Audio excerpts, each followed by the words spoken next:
What's going on, guys? It's Jimmy here. Welcome to our daily show where we discuss the fourth stimulus package update, daily news, pretty much everything going on here in our country, in Washington, D.C., money, investing, the stock market, and everything you need to know about. Remember that new videos come out here every day at 10 a.m., 3 p.m., and 8 p.m. Eastern Standard Time. If you haven't subscribed yet, make sure to subscribe down below so you don't miss out on new videos. I will keep you up to date with everything going on here in our country. And if you find these videos helpful, don't forget to hit the like button for us down below. We got a lot to talk about, so let's jump right in. Also, we're going to be talking about several different areas giving out stimulus checks here in this video, so make sure to stay tuned. We are now about 48 hours away from a government shutdown on December 3rd, which is Friday. And we're starting to see headlines like this: conservatives, Republicans could force a week-long government shutdown over Biden's vaccine mandates. And yeah, it is looking very possible that we could see a government shutdown happen here. Yeah, so we're starting to see a lot of back and forth here. Check this out. Senate conservatives, Republicans, could force the government to shut down for as long as a week to protest President Biden's vaccine mandates for large employers. If conservatives, led by Senate Republicans, steering committee chairman Mike Lee, a Republican from Utah, refused to yield back procedural time on the Senate floor, it could take as long as 9 days to approve a stopgap spending measure that would keep the government funded into late January or February.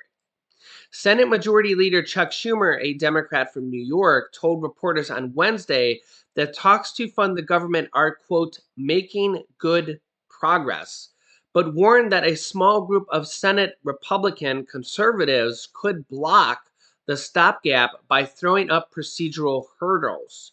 Quote, we're making good progress on the continuing resolution. I hope a small group of Republicans don't choose obstruction and try to shut down the government, he said. We need to come together and keep the government open.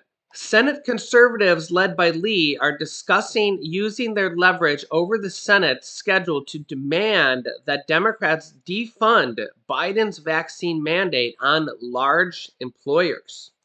If Democrats refuse, Republicans could drag consideration of the appropriations stopgap for as long as 9 days. It would take a day for the House to pass the stopgap and send it to the Senate, and another day to place it on the Senate calendar. So, days are running pretty short here.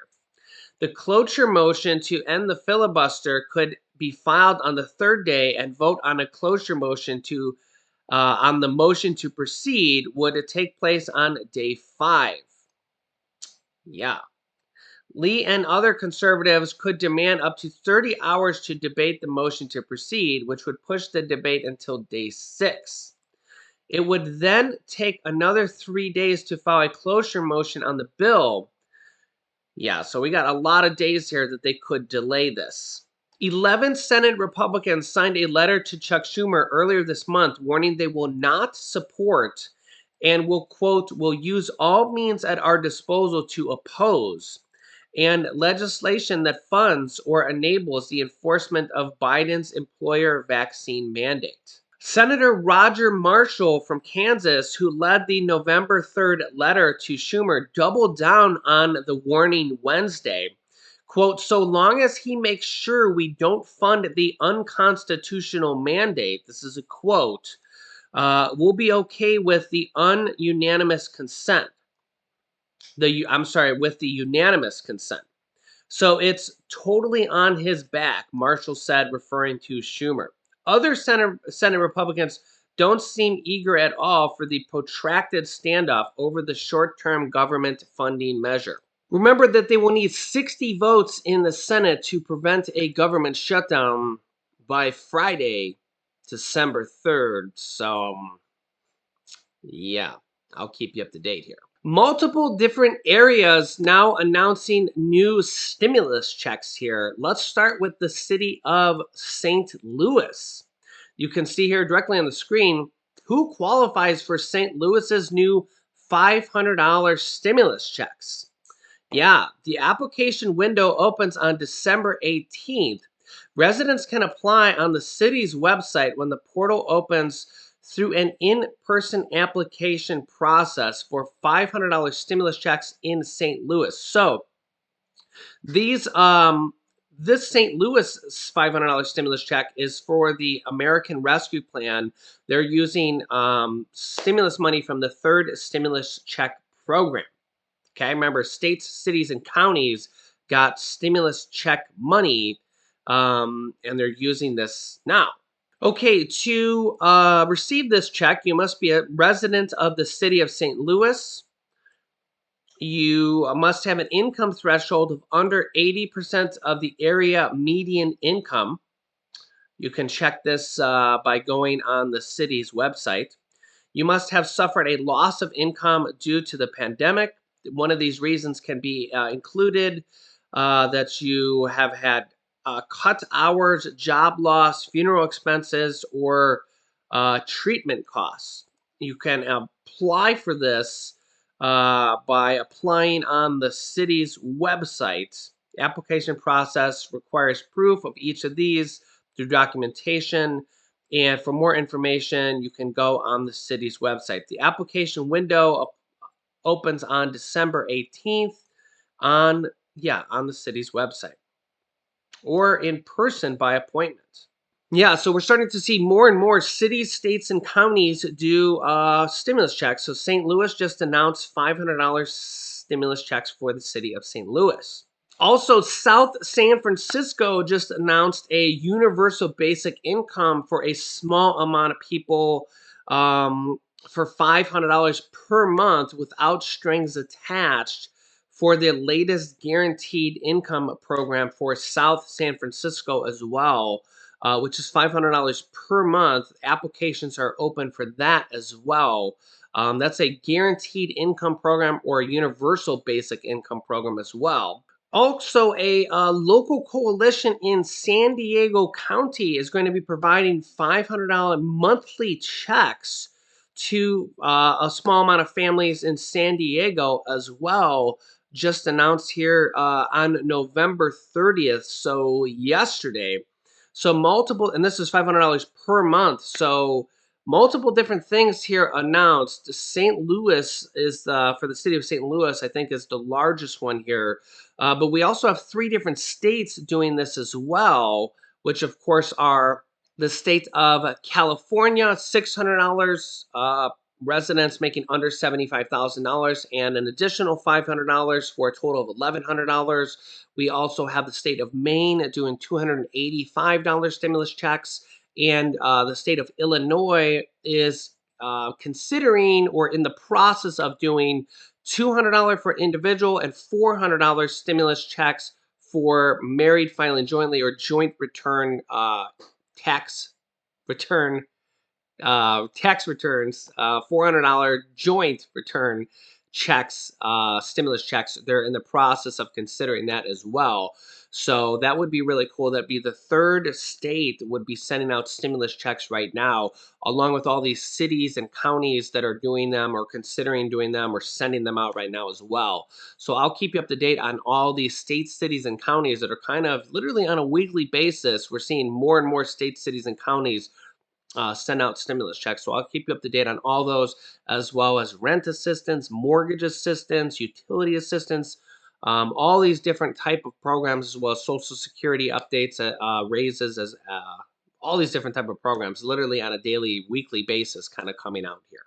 On the big stimulus package, you can see here the Senate parliamentarian looms over the White House spending bill. Dun, dun, dun. Yeah, the Senate parliamentarian is also going to be making here some changes. Check this out.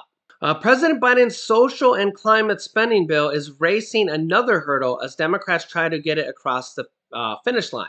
The Senate parliamentarian, who is named Elizabeth McDonough. So with Democrats in the White House wanting to get the massive bill to the desk here before Christmas and get it done as soon as possible, Senators are ramping up their conversations with the parliamentarian Elizabeth McDonough, who provides unofficial guidance on whether ideas in the bill comply with budgetary rules that place restrictions on what can and cannot be included. Democrats are holding formal meetings with McDonough this week, with aides and senators warning that those discussions and rulings from the Senate referee could bleed into next week. We may have a government shutdown by then as well if things don't go well. Quote, it's in the works, and we hope that the parliamentarian is up to making some important rulings this week. The sooner, the better. Democrats are using the budget reconciliation process to prevent the GOP, the Republicans, from filibustering their measure in the Senate, which means that there are sharp limits on what can and cannot be included in the bill. The most well-known requirement is that any policy included in the bill must have an impact on the federal spending, the budget, and revenues, and that its impact isn't merely incidental to its non-budgetary goals. The parliamentarian's decision could sink or bless some key parts of the Democrats' spending bill, though Democrats could formally vote to overrule her. Such a move appears unlikely, though, given that it would take total unity from all 50 members from the Senate. Senator Debbie Stabenow from Michigan, the number 4 Senate Democrat, described the talks with the Senate parliamentarian as in process and added that they were listening to different committees. Quote, it's going to move along. I think she's really operating in good faith, while warning that a lot of issues are going before the parliamentarian right now. Another issue that is currently up for consideration to possibly be removed is paid leave. Senator Joe Manchin has been kind of against this. He says he's for it, but he doesn't want to be in this bill. And well, that kind of leaves it to possibly be removed here.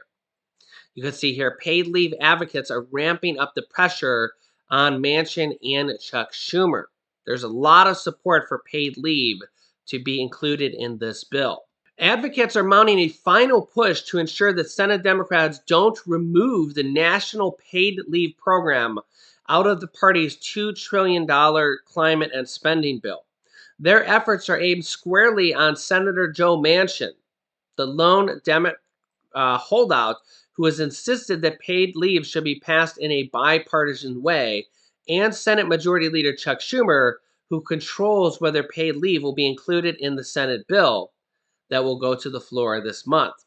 Supporters of paid family and medical leave programs say it's hugely popular, a slam dunk policy that would boost both the pandemic-battered economy and Democrats' election prospects. But they're unaware of the current political reality, and its prospects are uncertain.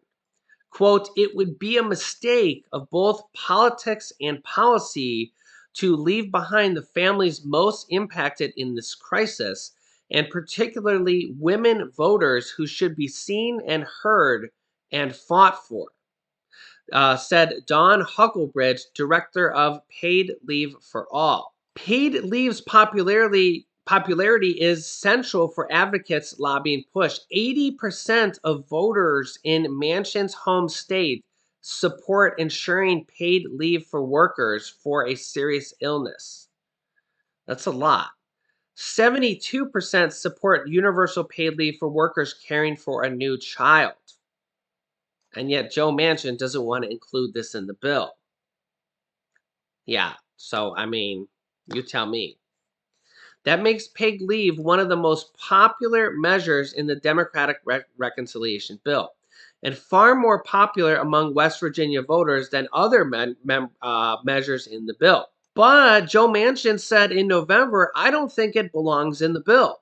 We can do that in a bipartisan way, and we can make sure it's lasting. Huckelbridge, director of Paid Leave for All, says that Manchin is not opposed to paid leave. He said he's on record that everyone should have access to it when they need it.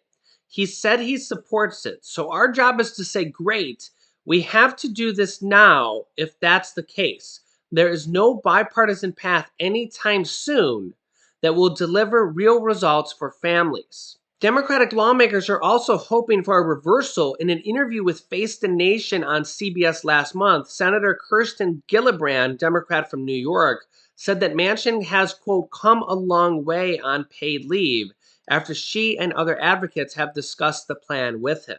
Remember that the United States is the only country in the world to not have, or the only first world country in the world, sorry, I should clarify that because obviously we're not the only country in the world, but we're the only first world country in the world to not have paid family and medical leave in this capacity. So, yeah, we really should be having something like this. We're supposed to be the greatest nation in the world. We're supposed to be the richest nation in the world. And yet, on a national level, we don't offer anything like this. So let me know your thoughts in the comments. I will keep you up to date here with everything. Make sure to subscribe down below. New videos come out here every day at 10 a.m., 3 p.m., and 8 p.m. Eastern Standard Time. You can share this video with your friends and family. Make sure to hit the like button if you haven't yet. And don't miss any videos at this point. I will keep you up to date with everything. You can click here to watch my newest video next. And this video is about how the Democrats want to raise Social Security benefits by several $100s per month here. So click on one of those videos next. Thanks, guys, and I will see you in the next video.